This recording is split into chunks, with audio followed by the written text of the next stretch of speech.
ಎಲ್ರಿಗೂ ನಮಸ್ಕಾರಗಳು.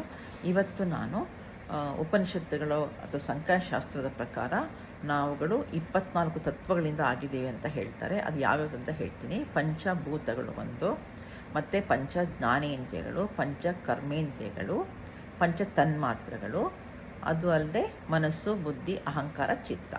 ಪಂಚಭೂತಗಳು ಎಲ್ರಿಗೂ ಗೊತ್ತಿದೆ. ಪೃಥ್ವಿ ತತ್ವ, ಜಲತತ್ವ, ಅಗ್ನಿತತ್ವ, ವಾಯುತತ್ವ, ಆಕಾಶ ತತ್ವ.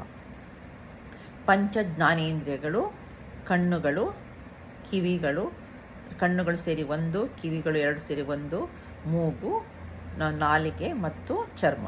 ಇದು ಪಂಚ ಜ್ಞಾನೇಂದ್ರಿಯಗಳು.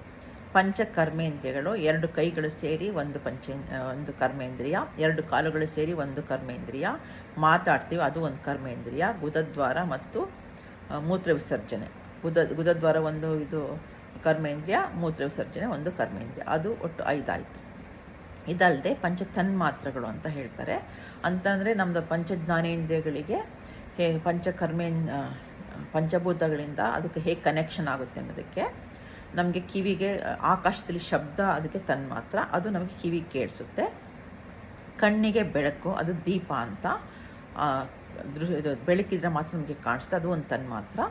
ಆಮೇಲೆ ಗಾಳಿ ಸೋಂಕಿದ್ರೆ ನಮಗೆ ಚರ್ಮಕ್ಕೆ ಸ್ಪರ್ಶ ಆದರೆ ಅದು ಒಂದು ತನ್ಮಾತ್ರ. ಆಮೇಲೆ ನಾಲಿಗೆಗೆ ರುಚಿ ನೋಡಬೇಕಾದ್ರೆ ನೀರು ತನ್ಮಾತ್ರ, ನೀರಿಗೆ ರುಚಿ ಇರುತ್ತಲ್ಲ ಹಾಗಾಗಿ. ಆಮೇಲೆ ಭೂಮಿಗೆ ಇದು ಗಂಧ ಪರಿಮಳ ಇರುತ್ತಲ್ಲ, ಅದು ಮೂಗಿಗೆ ಅದು ಒಂದು ತನ್ಮಾತ್ರ.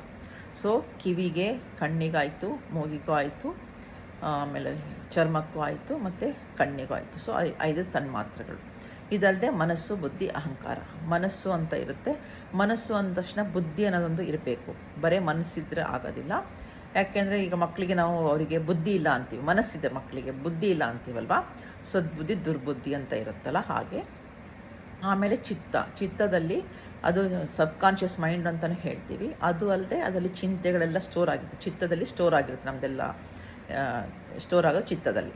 ಇದಲ್ಲದೆ ಅಹಂಕಾರ ಅಸ್ತಿತ್ವ, ನಾನು ಅನ್ನೋದು ಅಹಂಕಾರ, ಅದು ಅಸ್ತಿತ್ವ. ಸೊ ಅದು 24 ಆಯಿತು. ಅದು ಅಲ್ಲದೆ ಪರಮಾತ್ಮ ತತ್ವ ಒಂದಿರುತ್ತೆ. ಅದು ಪರಮಾತ್ಮ ತತ್ವ ಇದ್ದರೆ ಮಾತ್ರ ನಾವು ಜೀವಂತವಿರೋಕ್ಕೆ ಸಾಧ್ಯ. ಸೊ ಅದು 25ನೇದು. ಕೆಲವರು ಪ್ರಕೃತಿನೂ ಸೇರಿಸ್ತಾರೆ, ಅದು 26 ಆಗುತ್ತೆ. ಒಟ್ಟು 24 ನಾವು ಆಗಿರ್ತೀವಿ, ಪ್ಲಸ್ ಪರಮಾತ್ಮ ಇರ್ತಾನೆ. ಧನ್ಯವಾದಗಳು.